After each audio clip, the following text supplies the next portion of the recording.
Hello and welcome back once again to Rage Gaming and Baldurs Gate 3. I'm back for more interesting things you might not have known in or about this game, including some interesting lore based on the last few episodes. A quick thank you then for the little follow-ups to some of the questions I had in the last one. It's been really interesting to learn about, but that aside, we've got more of a tip-focused one today, so let's just jump in to the episode. We start with a couple of neat tips from Mage Hand specifically, a cantrip that you can access very early in the game, and I remember thinking this would be a lot more useful than I ended up using it for.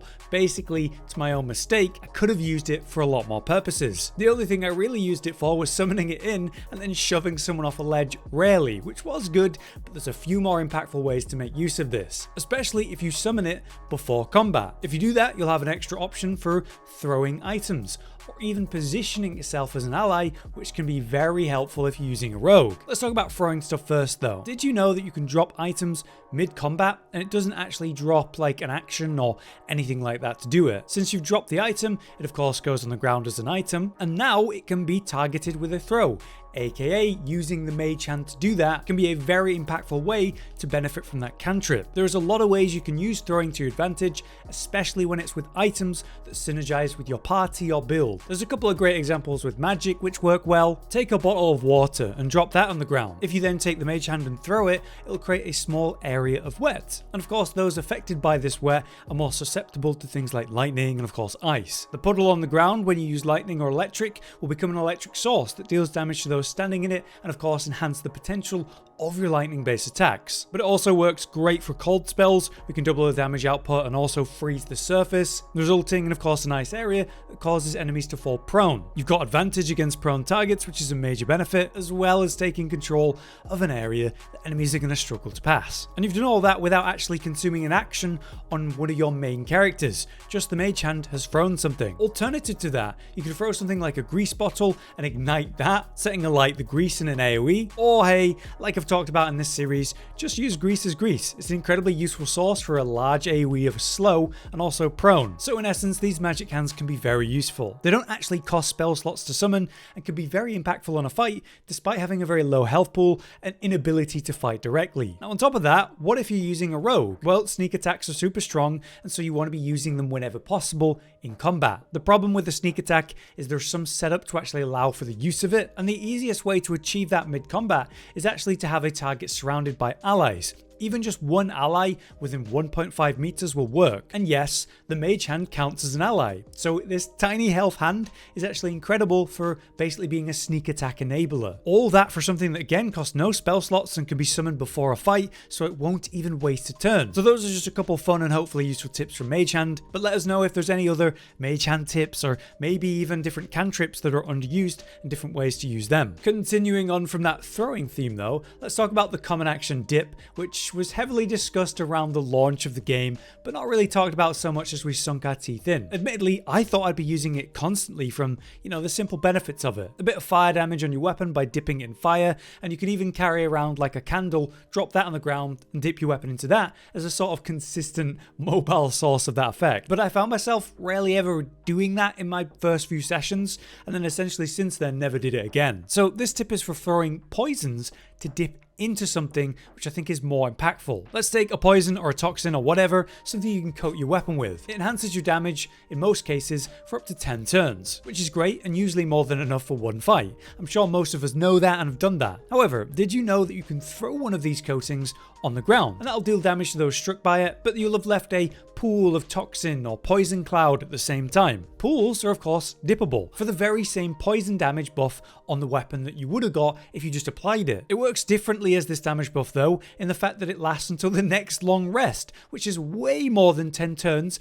big picture if you're going to take multiple fights. The big thing here though is that this is a pool of poison on the ground, so it's not just one person consuming a coating but applying it to the ground where now everyone can dip their weapons in it. So with just one toxin, for example, you can get this coating on everyone in your party compared to having to use 4 individually for everyone. You could do this mid-combat, or it might be a better idea to do it out of combat, so you're not actually wasting any turns to set any of this up. And also as a follow-on from the Mage Hand thing, you could of course use the Mage Hand to throw these pools and set them up, make some poison clouds or whatever, so another way that can be helpful. This should mean your poison coatings are now even more impactful on your combat, and maybe it'll make you actually use dip a bit more often.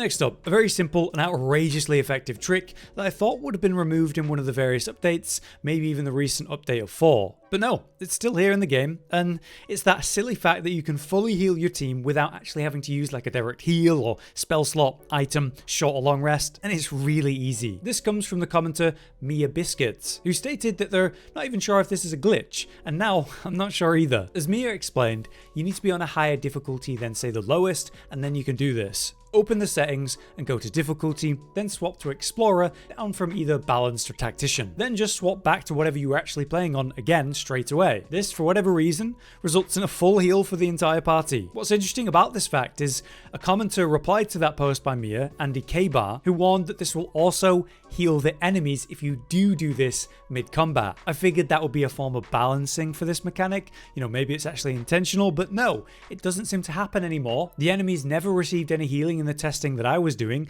and I could repeatedly heal in combat over and over. It might even be that in one of these updates they removed the enemy healing or something, but this whole effect is so impactful, so brokenly strong, that I can't imagine it's intended. But hey, if you're willing to swap difficulties for a heal, it's an option and one that's kind of nuts. So I could imagine them removing this at some point in the future. Next up, we have a really neat trick that I wish I'd known a lot sooner, and it's a simple way to stop all actions, holding yourself in place immediately. Let's say you're progressing through an area where there is places and things you need to perceive. Maybe you're about to spot a trap. Maybe you've realized at the last moment there's an ambush coming up around that corner, and you're simply letting your character walk into the line of sight of something you'd rather avoid. What you can actually do is instantly stop yourself in a single click, and it's very easy. Just right click or whatever the button is on a controller to highlight an object. I think it might be one of the joysticks that you press in. In any case, what you need to do is try to open an examine menu. You know, when you look at the details of the countless things normally? Well, apparently it also completely stops you in your tracks when you're moving. The amount of times in this game where I've been moving around an area and accidentally moved in a way I didn't exactly precisely want to, I would have really benefited from knowing this a lot sooner. This is one that I feel like there's a chance a lot of people already know, but for me, it's just something I never noticed. So in my future gameplay and future playthroughs, I'm definitely going to make use of this, and it's something I've just never heard talked about really, so I felt like it should be in the series. This next one though is quite interesting. You can generate infinite sorcery points from the moment you have an item that provides you with a spell slot when equipped. This could be, say, the spell Savant Amulet here, but that's just an example since that's what I have. It provides you with an additional level 2 spell slot, but again, any item that gives you a spell slot when you equip it should logically work. So let's say you've cast all your level 2 spell slots in this case, whatever level you're actually getting from the item you're using. Then you equip or unequip, then re-equip the item, and it'll give you another spell slot to use, which technically means you're generating a spell slot to use. If we consume said spell slot by generating sorcery points, you can then unequip the item and re-equip it again, and it'll give you another spell slot. And you can of course do this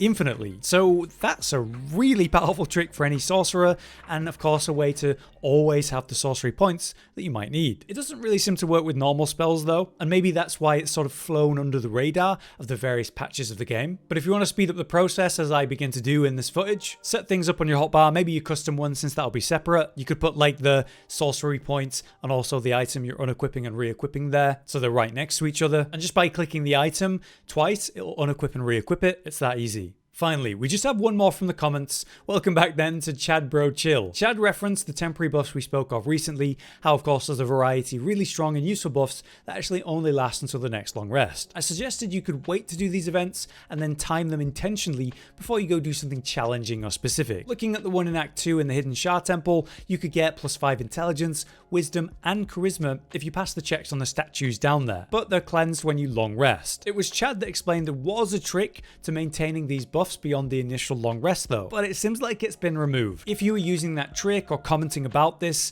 basically, this is your heads up, it seems to have been patched. What players were doing was simple.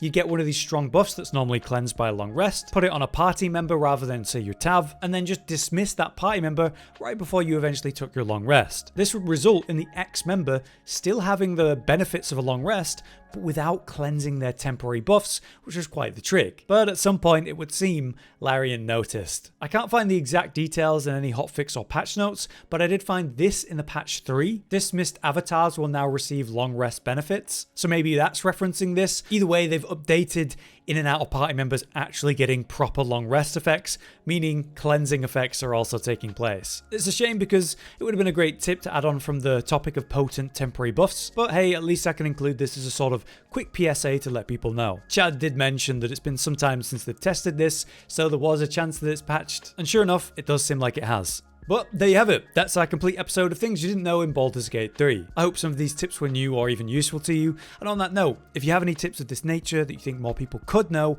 then let us know in the comments. Or you could go thumbs up a comment that you do like to help out. For now though, I've been Hollow, you've been you. Thanks for watching. We'll see you next time. Josh, Cotton, and Hollow with the videos, dropping the humor like a hammer on your tippy toes, bringing entertainment on a daily arrangement to take our insanity and turn it into entertainment. Yes, I said entertainment twice, to reiterate that it is nice to look into your faces on a mostly daily basis when you let us in your homes to make the whole world a stage. Goodbye.